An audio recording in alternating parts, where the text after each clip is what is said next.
I love the dislikes. The hate empowers me. I wouldn't go that far.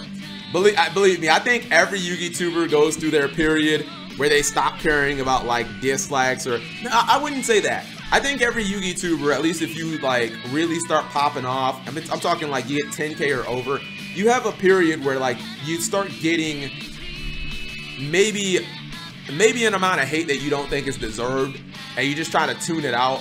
But eventually you have to realize like you got to get your channel back on. Like you don't want to be that guy who gets a bunch of dislikes. You know why? Because being that guy who like constantly gets a bunch of dislikes and doesn't care and fights his audience in every video, you know where that gets you, chat? There's a YouTuber that I'm thinking of, not very relevant, never really popped off, but had a little niche audience, and he fits that description perfectly. And I'm gonna just give you guys one hint, and I know you'll get it if I give you this hint. It's just one word. Selza. I love Selza, but I never really considered him relevant as a YouTuber. This person was more relevant. G-Hopper. No, G-Hopper just became infamous so fast, he didn't really have enough time to like go back and forth with the hate. The person that I'm thinking, no, it's not me. The person that I'm thinking of is, I'm just giving you guys one word: marinating. Marinating. Let's see if the chat can get it. Again, not like the biggest YouTuber ever, but just kind of became infamous for like getting tons of dislikes on every video. Yeah, the person that I'm thinking of is Chateau Chat. Like Chateau Chat at one point I think had like 3,000 subs, and that's kind of like a breaking point where you get 3,000 subs, chat, you have a nice little run. 3,000 becomes 10,000.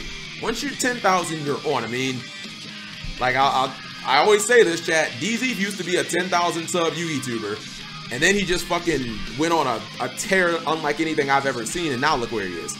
But Chateau Chat started to be known for every video getting tons of dislikes and always fighting with his audience. It's like that's not where you want to be.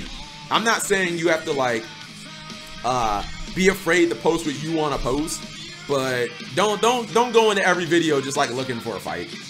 Because believe me, like the amount of hate that the internet can give is infinite, and it will break your will. Like you will not out hate the internet. You're just not gonna win. Like that's a battle like you can't fucking win. Your Yu-Gi-Oh channel? What? No. Like his name is Jessup, right? Like Jessup, maybe towards like the very end. No. I don't think what's it called? No, I don't really know Jessup as like your Yu-Gi-Oh channel was like beloved. It's because he threatened to shoot up his school. Even before that, Chateau Chat, even before that, he was just, I don't know.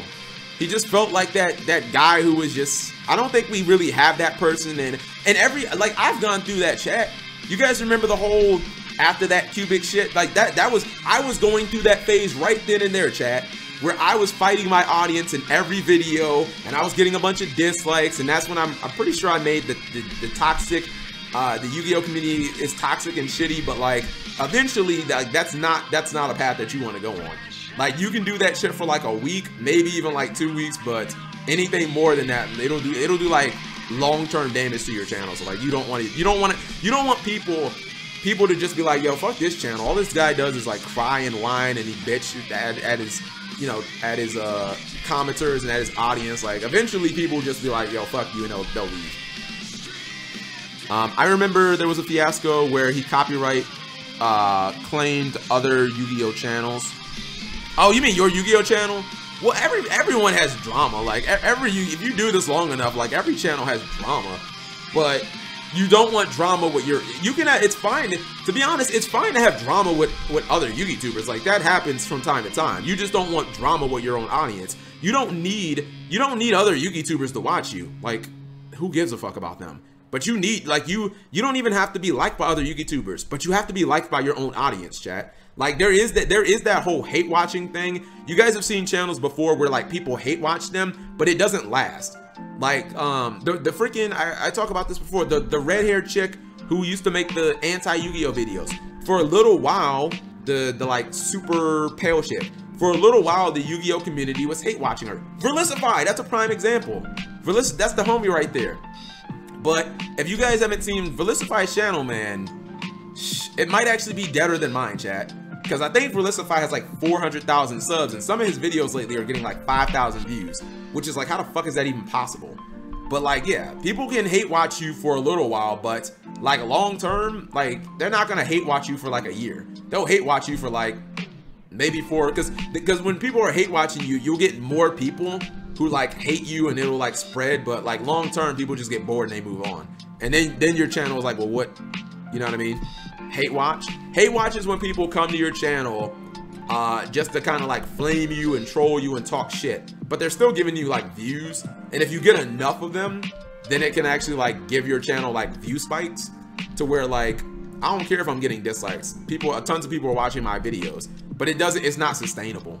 Like, I'm trying to think of someone who's just like super infamous, but it's still incredibly, you guys know Onision. That's like a prime example. Onision was like that.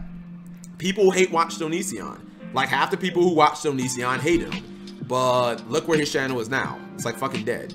Like hate watching is not sustainable. It's sustainable for like a year tops, where you can not really care about the audience and fuck all you guys, I'm just gonna do my own thing, and you'll still be like really popular. But after like a year, that shit becomes played out because the people who hate you don't watch you, and then your own audience doesn't like you either, and you have no, you're like a man without a country. You have no one, you have no audience to appeal to at that point.